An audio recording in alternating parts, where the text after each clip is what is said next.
So let's talk about parallel and perpendicular lines. Parallel lines are lines that never intersect. So if you think about on a graph, those are going to be the lines that kind of look like this. So parallel lines, since they never intersect, they're going up or down at the same rate of change, which means they have the same slope. So parallel lines have the same slope. Perpendicular lines are going to be lines that intersect at a 90-degree angle. So those are not going to have the same slope. Those are going to have opposite. And now opposite means that we're going to have to change the sign. So addition versus subtraction, positive versus negative, and reciprocal. So reciprocal means you just flip it. So let's just, for an example real quick, let's just find some opposite reciprocal slopes so we know exactly what we're talking about. So if we think about like, I don't know, 2/3. So the opposite would be negative 2/3 and the reciprocal would be negative 3/2. So opposite and reciprocal. If we had 1/3, let's make that negative 1/3. Opposite reciprocal, change the sign to positive, flip it would become 3/1. You don't have to write 3/1, you would just write it as 3. So the same thing kind of applies if you start with a whole number as like positive 2. When you flip that, you can kind of think about putting that over 1 if you need to, so that when you flip it, it's going to become negative because we're taking the opposite also, and then 1/2.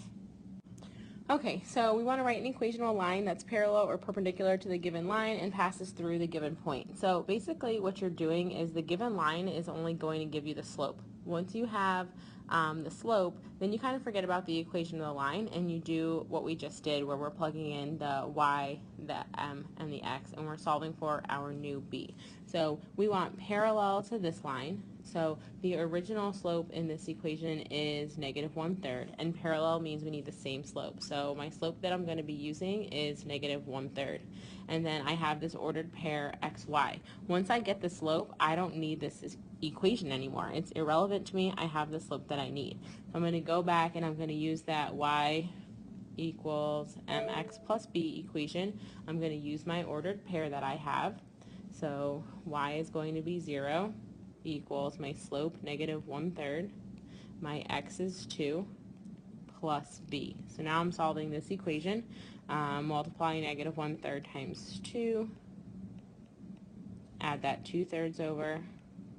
So we get that b equals 2/3. So m is negative 1/3, b equals 2/3. I'm done. I'm ready to write the equation of my line. Y equals m, which is negative 1/3 x, plus b, which we just got was 2/3.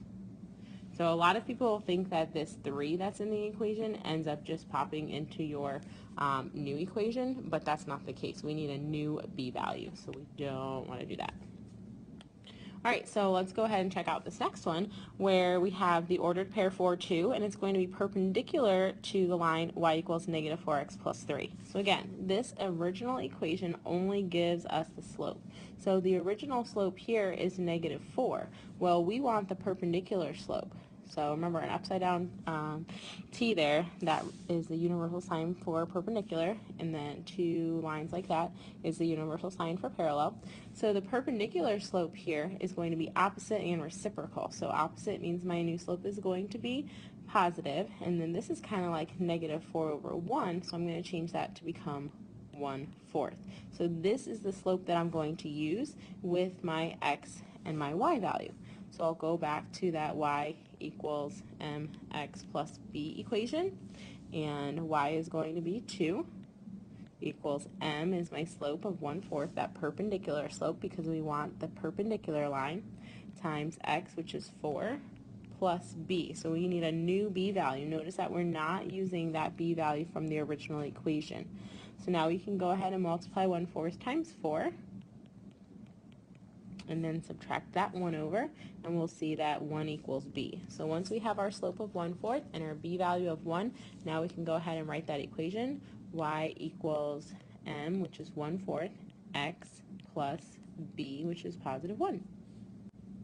All right, so this last equation, we have a Hoivuk situation. So because it's just a y equals, there's no x and y in the equation, that's how I know it's going to be either either a horizontal or a vertical line. So since this is a y equals 3, that's a HOI, y equals, so HOI.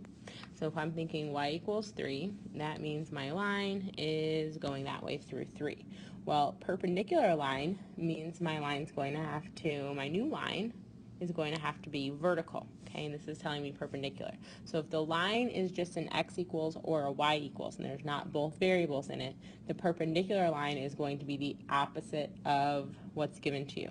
The parallel line would be maintaining the same. So if I wanted a parallel line, I would have y equals some other number.